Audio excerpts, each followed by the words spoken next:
I'm here again. Okay, Bhushan Joshi, please join me on stage. Hi. Have a seat. Well, and I don't know where your music was, but anyway. So Bhushan is head of sustainability and corporate responsibility for Ericsson in North America. Ericsson is a giant telecom equipment maker, and he's going to talk about some of the things they do. But he's really engaged with this subject that has come up a lot already, climate.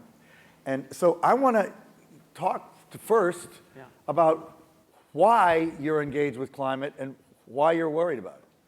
Yeah, so I mean, we've kind of talked about this, from a climate change perspective, and climate change, it's kind of interesting, right? So we're the first generation that is starting to see the impacts of climate change, and we're likely the last generation that has the ability to do something about it, right? The time is running out.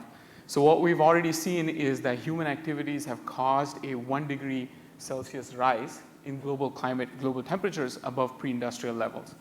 And we're seeing the impacts of that. But what the UN report on climate action tells us, or climate change tells us, is that if we go down the current path, we're likely to see a scenario with a 1.5 degree Celsius rise in global temperatures above pre-industrial levels by 2030. So what does that mean? So what it means is that we enter into a stage that's called hothouse Earth, and it is just as bad as it sounds. We're talking about long, extended summers, droughts, storms, reduction in the ability to make food, produce food, when we have a growing population. So I mean, these are some real impacts that are happening, and we need to take action, right? And now is the time. We understand what needs to be done. What we now need to do is match that understanding with action. And that's really what excites me. And when I kind of look at, the future generations, we talked about Greta, and you had the video before this. And they're mad because, I read this proverb, and it says that, we don't inherit the earth from our ancestors. We actually borrow it from our children. And the children are mad because it's their future, right? And they have the right to be mad. So they see that it's something that is going to impact them, and they're going to have to live with it much longer than I'm going to have to live with it. And so they're demanding us to take action. So we in the room here, this conclave of the convinced, as I call it, we have to go beyond this and take exponential climate action. And that's really what excites me to work for Ericsson, because that's what we're focused on doing. We're focused on empowering an intelligent, connected, and sustainable world. And what is the role of our industry, the internet communications or telecommunications technology companies, and how do we enable exponential climate action? Wow, I love that. Now you have slides, but do you have one that illustrates anything you just said? You want to start with the slides? Yeah. Okay, I want to see these slides. Well, let's get to this one. Okay. What is the exponential climate roadmap, and why is it important? Yeah, so I kind of talked about like the 1.5 degrees Celsius, but what does that really mean, right? So there wasn't enough clarity in terms of what actionable things need to happen. So what we started off by saying, so let's make it actionable to the next level. So the first thing that came out was called the carbon law. So what the carbon law says is that we need to have global carbon emissions peak in 2020. So by end of next year, they need to peak. And then they need to halve every decade as we go towards 2050 and reach net zero, or net zero emissions, carbon, from an emissions perspective. And as I wrote in our magazine, we're going to also have to do some carbon negative stuff too, because just cutting emissions isn't even going to be enough. No. We got to do everything. Right. In many ways, you can say that the die is cast, right? Now we have to kind of work with the impacts. So that's the first level of detail. But then, but what does that still mean, right? There isn't actionable information about what cities could do, what people could do, what individuals, governments. How does this actually happen? Everybody's trying to figure it out. Yeah, like what do you do?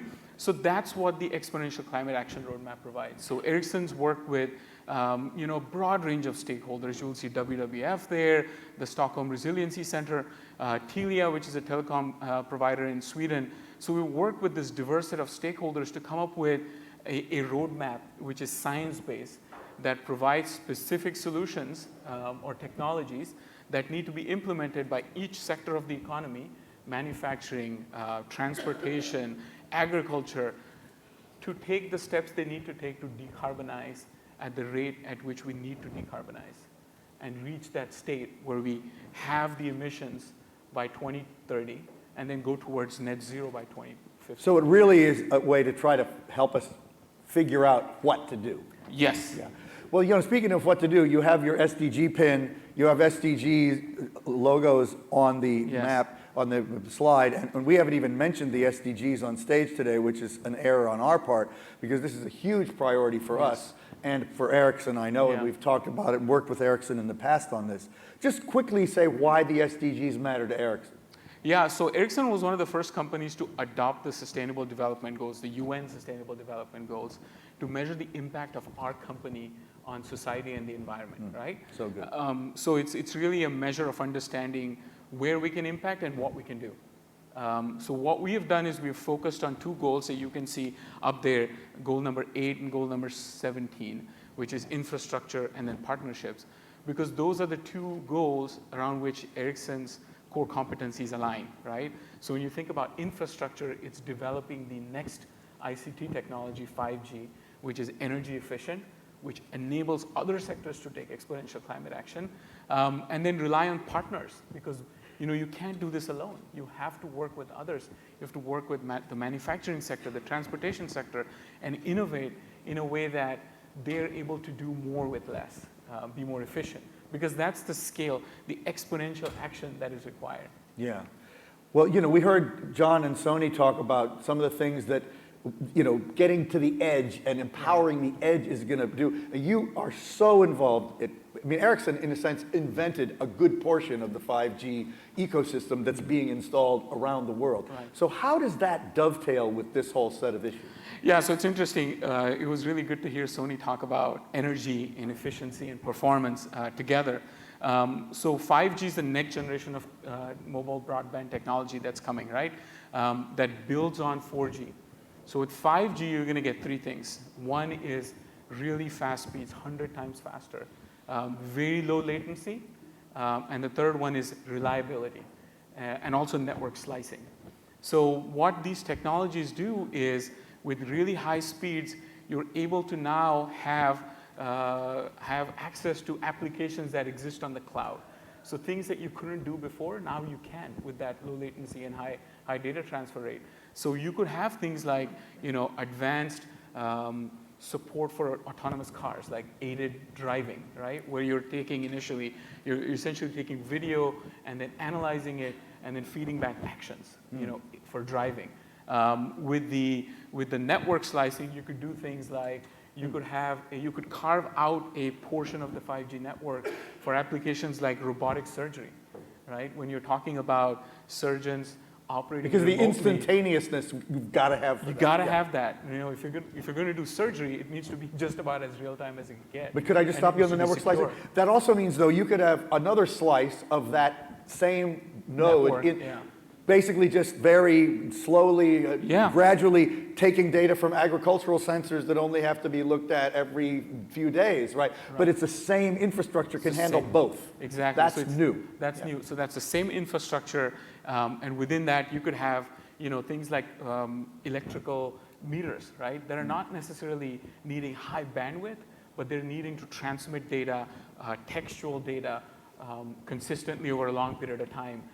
So you can carve out a different network for that. So you're not essentially organizing the network to provide different kinds of services based on different kind of applications and demands. Well, I want to get to some of the implications on other industries, but while we're still talking about the technology itself, another thing is this beamforming.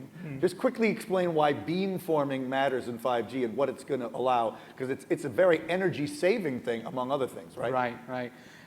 So beamforming. So with 5G, because you're going to provide these, like services that I talked about, the high speed of data, what 5G will have is it will have an array of different radios, right? And what we can do now is, instead of broadcasting a bubble, we're now able to focus the radio waves onto devices. Yeah, because right now, a cell tower Creates a basically bubble. is sending in 7 or 8 miles in every direction Yeah. the same stuff. And if you're here, it doesn't matter because it's the same stuff. But Right. you're saying it could just get it to you, and It- that's, of course, way more efficient. It can beamform. So now it's essentially a bubble. When you enter the bubble, you flip your phone, you start making a phone call. But the bubble always exists, even if there's traffic or not, right? So with 5G, with the beamforming, because we're able to do this focus of radio waves on devices and people using it, we now have the ability to use less energy, which means it's less intense, which means it's more energy saving. So that's really what the beamforming provides you. And there are other things too with like 5G. The network doesn't need to be on all the time. It needs to be on. We can switch it from being always on to on when needed or always available without sacrificing performance. So these are some of the really cool things that are coming out. Well, those are huge technologies, but what is it going to mean in terms of applications Yeah. and use cases? Yeah. So let's talk about some of those. I think the first one that I think we can talk about. Let me flip back. So transportation. So what the Exponential Climate Action Roadmap tells us is that transportation accounts for 21% of global greenhouse gas emissions, which is a large amount, right? So the challenge really is that how do you have a transportation solution that is safe, reliable, and sustainable? So what Ericsson has done is that we have partnered with this company called Enride and Telia. We talked about Telia, which is a telecom provider. And we have come up with an ecosystem to have autonomous electric transportation systems. So this is what you're seeing here is the Einride Pod. It's you put cargo in it, but it's automated and it's electrical. And so the role of 5G is that in order for autonomous vehicles to be safe and operate safely on the roads, they need to have all of the things that we talked about. They need to have instantaneous connectivity, they need to have reliable connectivity, and needs to have very low latency. So that's what 5G is enabling. What that means now is because you have these autonomous EVs out there, if you can charge these EVs with renewable electricity, now you could have a drastic reduction in emissions, greenhouse gas emissions, right, that would have otherwise come from fossil fuels. But then also think about the tailpipe emissions. And when you hear stories about places in India like New Delhi, which are having really severe pollution issues from tailpipe emissions, these types of solutions can control that. So what's another example? So one of the other things and this is one of the things that I think we talked about a little bit, mining. The topic of mining came up in one of the previous discussions. Yeah, John Chambers mentioned it. John talked about that. So mining is really moving towards being more autonomous. So the two key things in mines is one is the ability to move people away from harm's way, right? So how do you automate and how do you do autonomous vehicles, remote control vehicles to take out people from hazardous places? And the second one is on ventilation. So mines have a lot of mine have people, and when it's deep underground, you need to ventilate it. Air conditioning. Air conditioning, and for fresh air. Purification. And fresh air, oxygen as you go deeper. So what these solutions do is that we're able to create private LTE networks using 4G and 5G. And now what it does is it gives you the ability to track people, track assets. So if you're able to track where your miners are, you don't need to ventilate the entire mine. You can only ventilate where you need it to be and give the exact amount of cubic feet per minute of fresh air that's required.